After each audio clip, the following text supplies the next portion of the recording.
High, myself MD Tarikul ইসলাম, medical laboratory technologist. তো অনেক দিন ধরে ফেসবুকে বা সোশ্যাল মিডিয়ায় অনেক জায়গায় আসলে মানকি পক্স নামে একটা নতুন ভাইরাস জনিত রোগ নতুন করে মহামারী তৈরি করতে পারে এ ধরনের নিউজ হয়তো অনেকে দেখছেন। আমরা এই মানকি পক্স সম্পর্কে জানবো। মানকি পক্স এই রোগটা কি, তারপরে হচ্ছে কিভাবে ছড়ায় এবং এটা থেকে বাঁচতে হলে করণীয় কি সে সম্পর্কে জানবো। তো ইদানিং আমাদের দক্ষিণ এশিয়াতে যেমন পাকিস্তান এবং থাইল্যান্ডে 2 থেকে 3টা পেশেন্ট এরকম আইডেন্টিফাই হয়েছে। তো এই জন্য হচ্ছে আমাদের এই দক্ষিণ এশিয়ার দেশগুলোকে বিশ্ব স্বাস্থ্য সংস্থা সতর্ক হতে বলেছে। তো যারা ভাবতেছেন এই মানকি পক্স আসলে নতুন কোন রোগ, তাদের জন্য বলে রাখি এটা একদমই নতুন না। এটা হচ্ছে 1958 সালে ডেনমার্কে প্রথম শনাক্ত হয়েছিল। তো তখন এটা হচ্ছে আফ্রিকা বা ওই দেশগুলাতে সীমাবদ্ধ ছিল। তো এটা প্রথমত হচ্ছে জীবজন্তু শরীরে ছিল, তারপরে জীবজন্তু থেকে বা প্রাণীর শরীর থেকে মানুষের শরীরে আসা শুরু করেছে। এখন মানুষের শরীর থেকে অন্য মানুষের শরীরে সংক্রমণ হচ্ছে। তো এই মাঙ্কি পক্স বা এমপক্স রোগটা হলে সাধারণত কমন যে সমস্যাগুলো হয় সেটা হচ্ছে আপনার শরীরে অনেক র্যাশ দেখা দিবে বা অনেক জল ফুসকার মতো পড়বে। সাথে হচ্ছে আপনার জ্বর, গলা ব্যথা, মাথা ব্যথা, তারপর হচ্ছে পিঠে ব্যথা এবং মাংসপেশিতে ব্যথা থাকতে পারে। এছাড়াও শরীর অনেক দুর্বল লাগবে এবং লাসিকা গ্রন্থি বা লিম্ফ নোডটা ফুলে যেতে পারে। তো এখন আসেন এই এমপক্স বা মানকি পক্স রোগটা কিভাবে ছড়ায় এটা জানা আসলে খুবই জরুরি।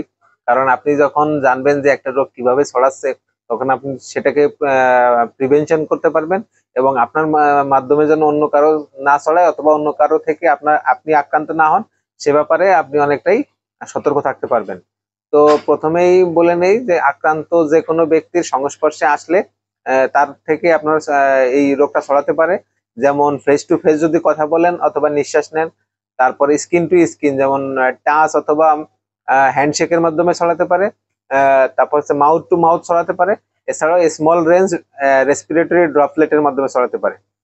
তারপরে হচ্ছে আক্রান্ত ব্যক্তির ব্যবহৃত যে কোনো জিনিসপত্র যেমন জামা কাপড়, বিছানা চাদর বা অন্যান্য জিনিসপত্রের মাধ্যমে ছড়াতে পারে। আক্রান্ত পোষা প্রাণী বা অন্যান্য জীবজন্তু থেকে ছড়াতে পারে। এছাড়াও গর্ভবতী মায়ের যদি এই রোগে আক্রান্ত হয় সেক্ষেত্রে তার থেকে তার বাচ্চার সংক্রমণ হওয়ার সম্ভাবনা থাকে।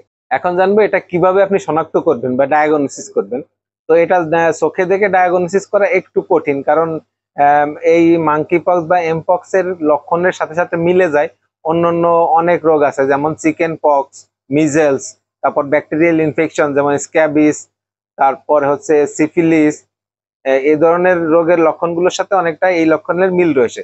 তবে সব থেকে ভালো হয় হচ্ছে ল্যাবরেটরি টেস্টের মাধ্যমে নিশ্চিত করা গেলে। এক্ষেত্রে হচ্ছে পলিমারেজ চেন রিয়াকশন বা পিসিআর দিয়ে এটা 100% কনফার্ম হওয়া যায়। এখন আসেন বাই চান্স যদি আপনি এই মাঙ্কি পক্স বা এমপক্স দ্বারা আক্রান্ত হয়ে যান, তখন আপনি কি করবেন? তো প্রথমেই আপনি সর্বশেষ যাদের সংস্পর্শে এসেছিলেন বা যাদের সাথে আহ, থেকেছেন তাদেরকে আপনার জানাতে হবে যে আপনি এমপক্স বা মাঙ্কি পক্স দ্বারা আক্রান্ত এবং তারাও যেন আইসোলেশনে চলে যায়। এরপর হচ্ছে বিনা প্রয়োজনে আপনার ঘরের বাইরে যাওয়া যাবে না। আর যদি আপনি হাসপাতালে ভর্তি হন সেক্ষেত্রে অবশ্যই আইসোলেশনে থাকতে হবে বা আলাদা কক্ষে থাকতে হবে, কারো সংস্পর্শে আসা যাবে না। আপনি যদি বাইরে যাওয়াই লাগে বা কোনো গুরুত্বপূর্ণ কাজ থাকে সেক্ষেত্রে হচ্ছে আপনার ক্ষত জায়গায় বা ফোসকা পড়া জায়গাগুলো ভালো করে ঢেকে নিতে হবে এবং অবশ্যই অবশ্যই টাইট ফিটিং মাস্ক পরতে হবে।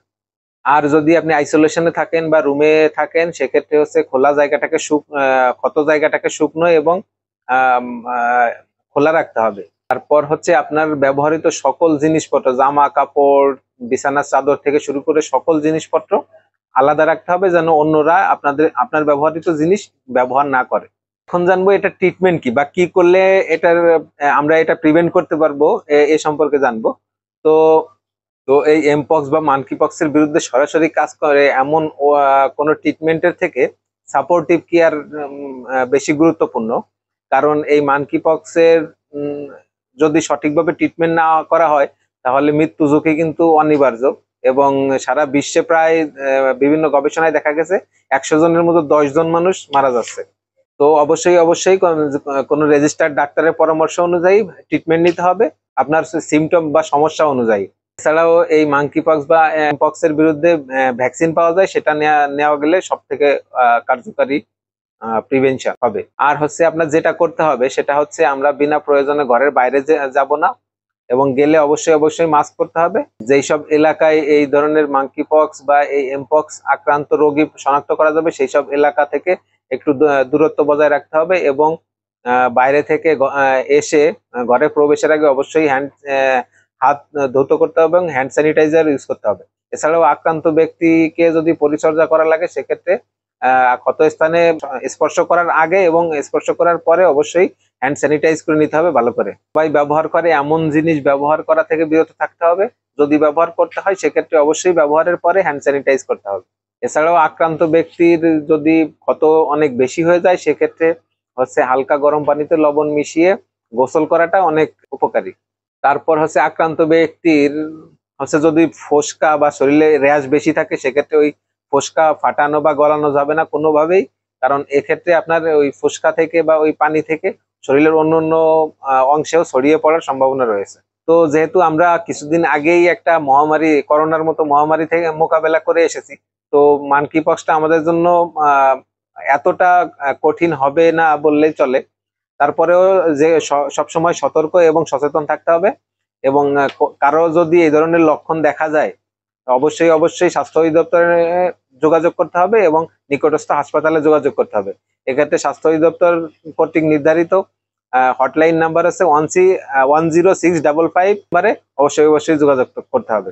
তো অবশ্যই সতর্ক থাকুন, সুস্থ থাকুন, এবং ভিডিওটি ভালো লাগলে অবশ্যই শেয়ার করুন। Thank you.